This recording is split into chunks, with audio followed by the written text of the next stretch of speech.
Apps can do a lot of cool things. You could order dinner, gamble on your favorite team, and track your health. You could even get a mortgage. One click and you can be approved. I'm not sure by who or what country they're in. You deserve more from the mortgage industry. At AnyMac Home Mortgage, we believe in the need for live human interaction during a very complex process. The kind of service and guidance which an app simply can't provide. Our customers are more than credit scores and income documents. They're individuals and families who live in and strengthen our communities. Their story is our story, and that story begins in a home. Chris Sawyer is an expert on providing superior customer service and in meeting the mortgage needs of current and future homebuyers. With over 18 years of experience in the industry, Chris is able to help customers migrate through the home buying and home financing process by using his wealth of knowledge as a well-qualified mortgage professional. And best of all, Chris is located in Cromwell, Connecticut, where he has helped hundreds of clients in Connecticut, Massachusetts, and Rhode Island make their dreams of home ownership a reality. Visit chrissawyer.any-mac.com. Email him at csawyer@any-mac.com or give him a call, 860-878-8730. Chris Sawyer, NMLS number 39345, corporate NMLS number 338923, AnyMac Home Mortgage, an equal housing lender, American Neighborhood Mortgage Acceptance Company, LLC, DBA AnyMac Home Mortgage, LoFi Direct, Connecticut First Mortgage Correspondent, License Lender, Broker Number, ML 338923, Massachusetts Mortgage Lender and Mortgage Broker License Number, MC 338923, Rhode Island License Lender, License Number 2011280L. Call for additional details.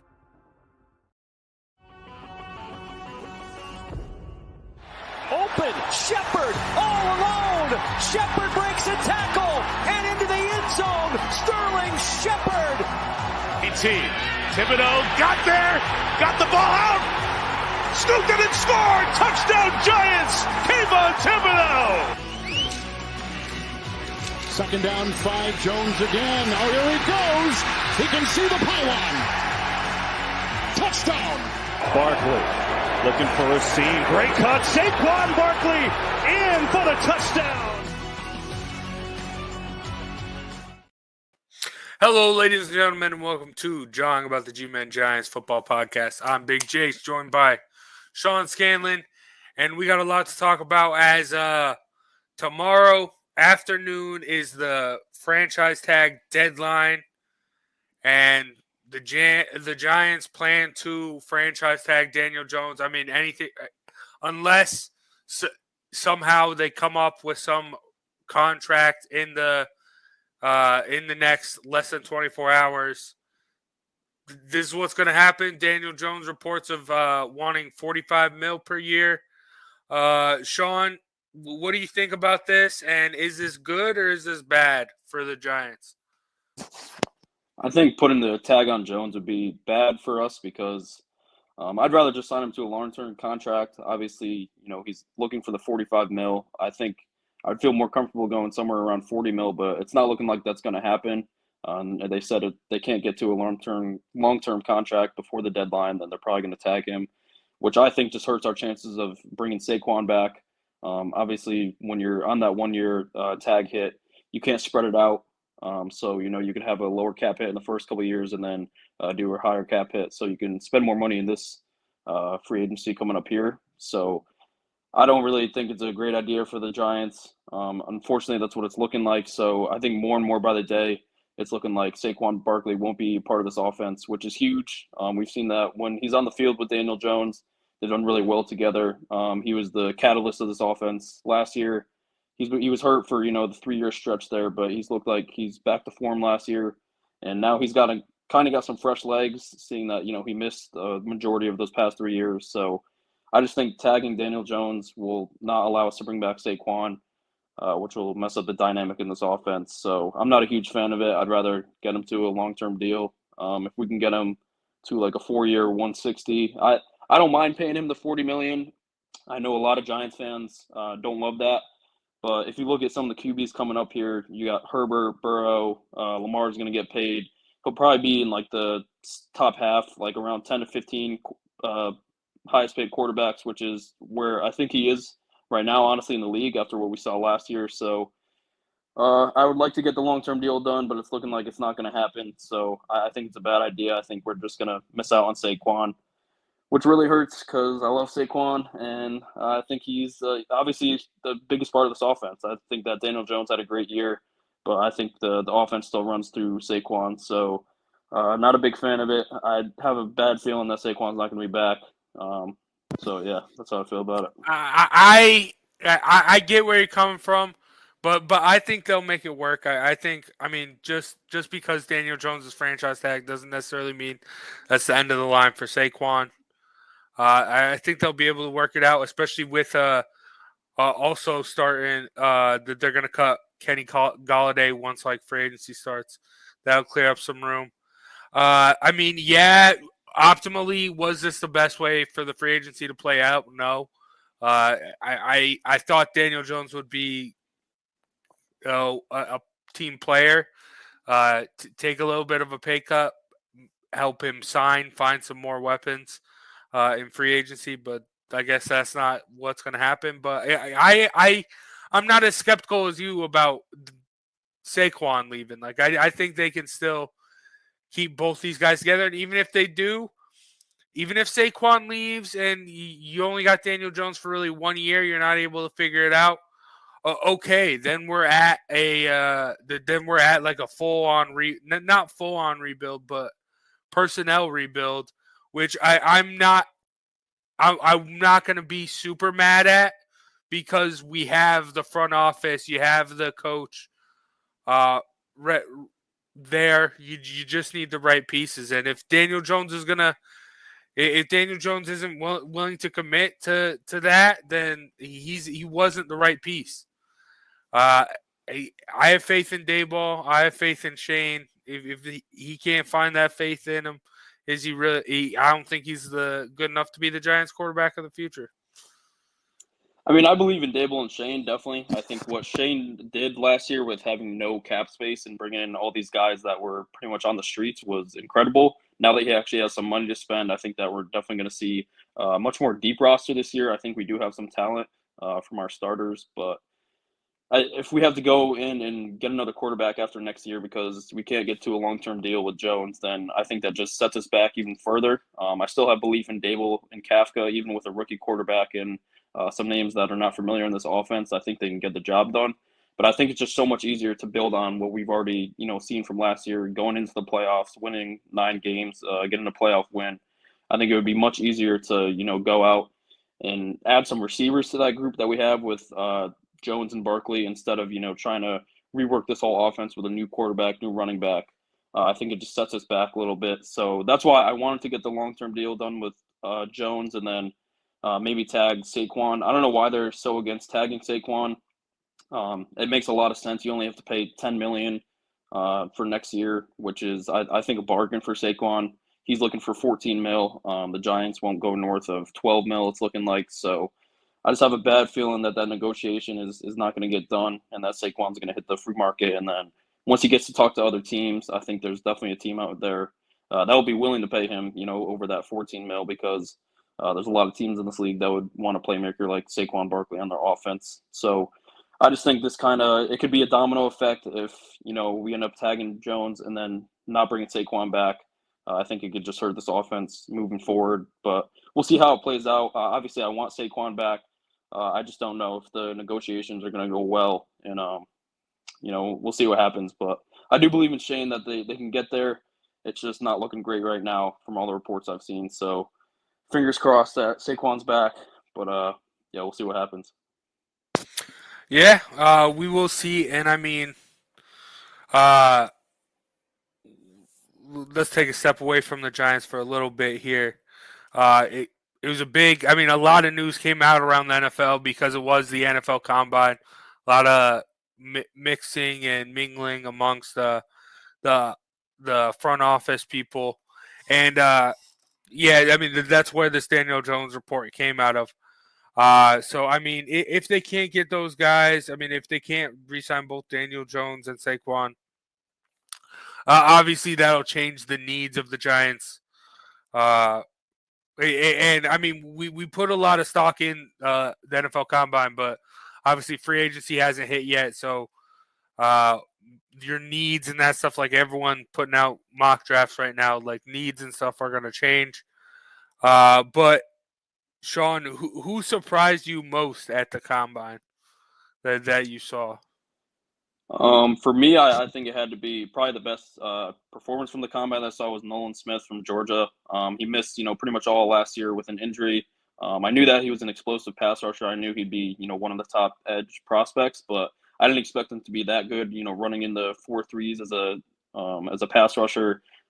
His vertical was 41.5, which is absolutely ridiculous for a pass rusher like that. So just so explosive. I think that he definitely helped his draft stock. I think he probably would have been like a late first round pick now. I'll be surprised if he gets past 15 or 20. So I think he helped his stock a lot. Just so explosive out of the pass rusher, which is obviously what you want to see. So I think he had the best performance of the combine, which kind of shocked me coming off the injury. Like I said, I knew he was explosive, but I didn't think it would be to that extent. Yeah, I mean he did look great, and I mean everyone in Georgia looks great. Like that's just what Georgia is, the new Alabama. But for me, I gotta mention. I mean, everyone talks about the 40.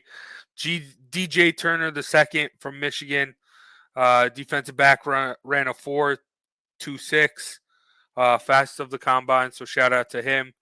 But for me, I mean, the combine's cool, the 40's cool, all this measurables, and stuff. But like for quarterback wise, like everyone loved Will Levis, loved Anthony Richardson, but CJ Stroud was out there throwing stride for stride with them, ball for them. He looked great, and I think with the I know a lot of people are high on Anthony Richardson right now, especially with the combine, and then people are low on Bryce Young. I don't understand. This looks like Justin Fields 2.0.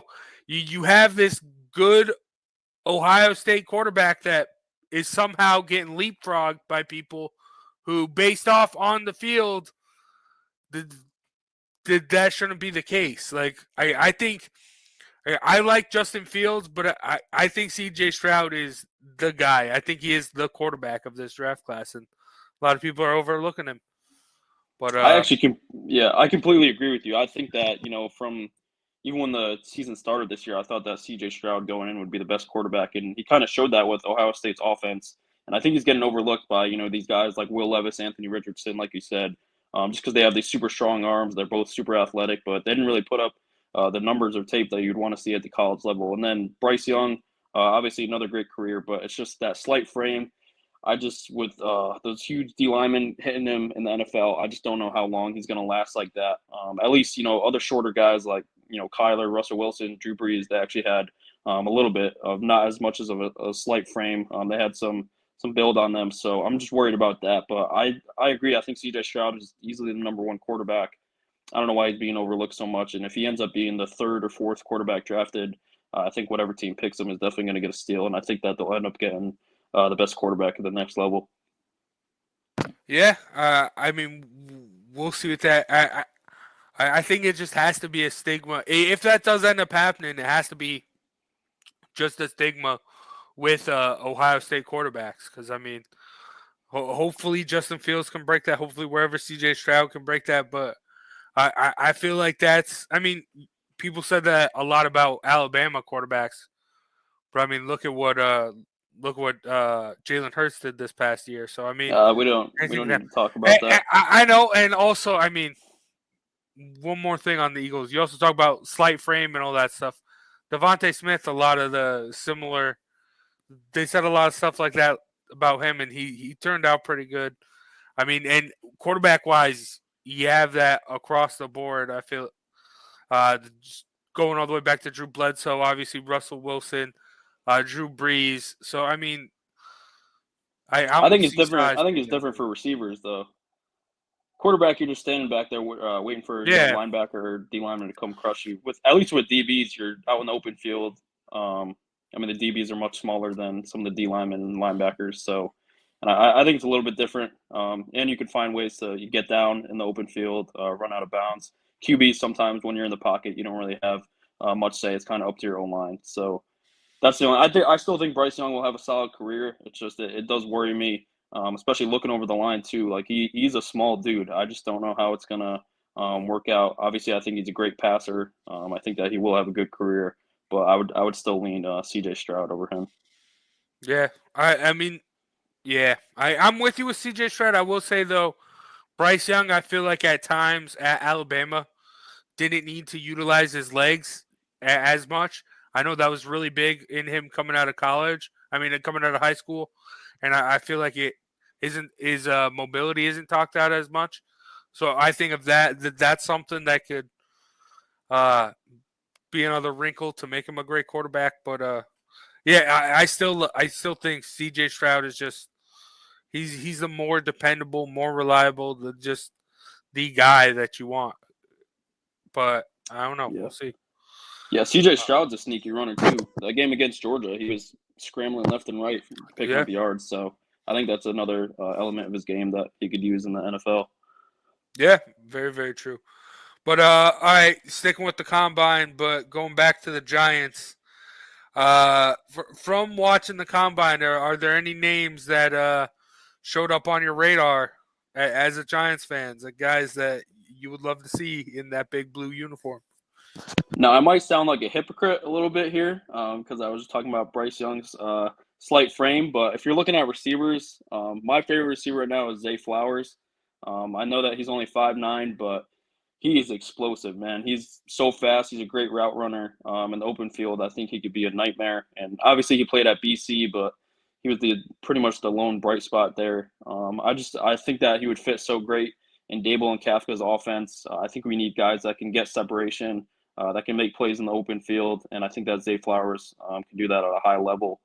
Obviously, I know that we have Wandale Robinson probably coming back in the slot, but I think we can mix and match with these guys. And especially if we bring Slayton back, we'll have Hodgins. I think we have some outside receivers. I think we would need to add another one in free agency, but I would love to get one here in the draft because the free agency class for receivers isn't great this year. So I think that we're probably going to have to get one. So Zay Flowers is the name that pops out at me. I also like Jalen Hyatt. I think that obviously he's just a burner, has top end speed, can get over on top of a secondary and make big plays for us, similar to Darius Slayton. Hopefully, he just doesn't make some costly drops in big games. But I think that those two pop out. I like Jackson Smith and Jigma too.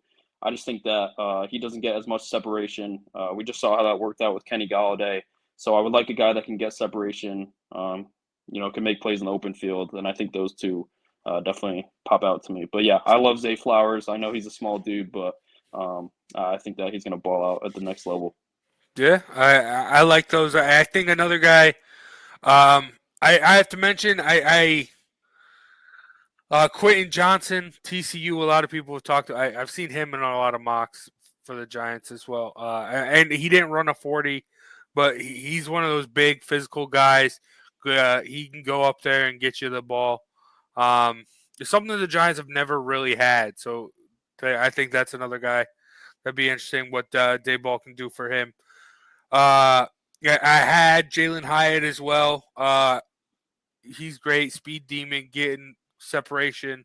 And another thing, if this Daniel Jones stuff doesn't work out, draft Hendon Hooker later in the rounds, and then look at what these duos are doing. You had Jalen Hurts, Devontae Smith.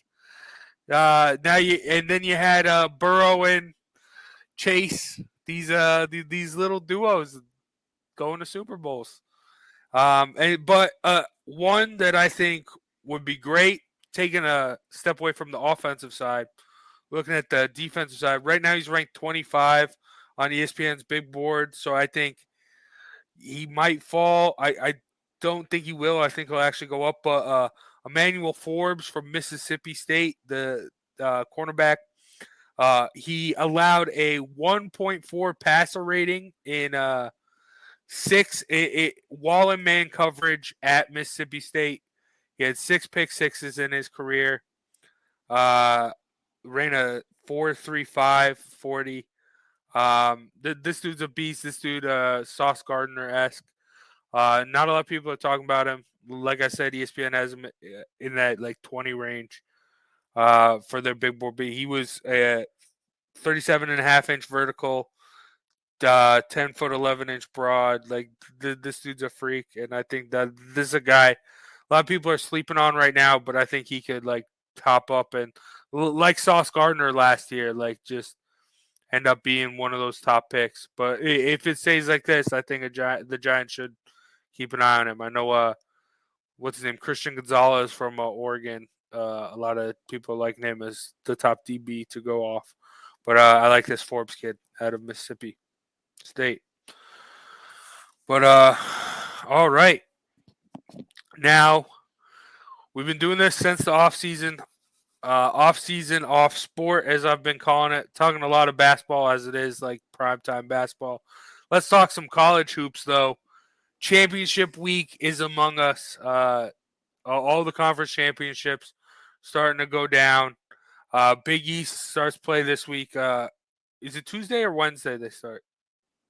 I think it's Wednesday. I think Wednesday. UConn plays Thursday. So I think the first round's Wednesday, though. All right. And, I mean, you brought it up. We got to start it right there as we're both from Connecticut. Got to talk about UConn. And, I mean, they have been one of the most consistent teams in the Big East. I mean, early on in the season, they got to number one. Every team in the Big East has had their ups and downs. But Sonogo right now looking like he's going to be the Big East Player of the Year. It just really comes into who's going to be that second guy behind him. So far, Jordan Hawkins has done great. But in this environment, the Big East is tough. I don't think a lot of people are giving the Big East a lot of respect because they're like beating up on each other. I feel like everyone's just all high and mighty on the Big 12, and rightfully so. They've had back-to-back national champs. But I think the Big East is in it, is a tough conference this year. And I think UConn is doing great. I mean, and they've shown to be one of the best. But, Sean, are they the best in the Big East? They're the best in the country. No, I'm joking. I do think that they will win the Big East tournament, though. Obviously, with the advantage at Madison Square Garden, it's basically like a UConn home game, and I think St. John's will probably get bounced in the first round. Even then, when we played St. John's a couple weeks ago, it was the majority of UConn fans.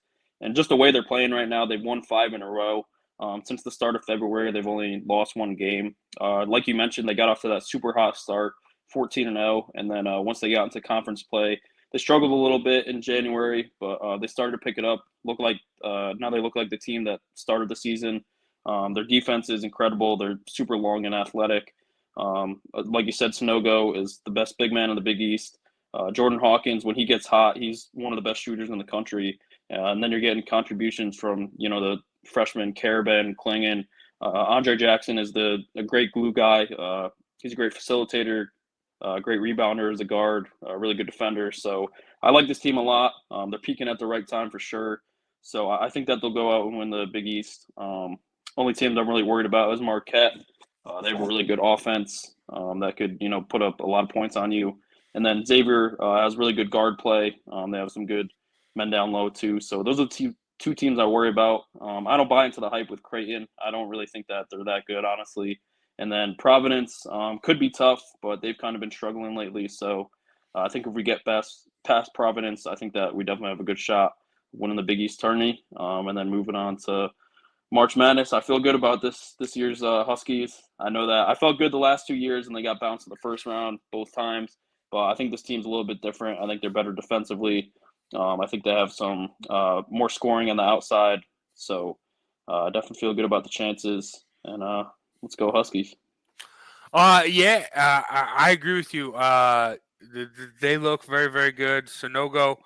I think, though, for them to make like the big stereotypical UConn push, winning the Big East going on to the tournament, I think you're either gonna have to get more scoring from the guys like Caravan's gonna have to come off and hit some big threes.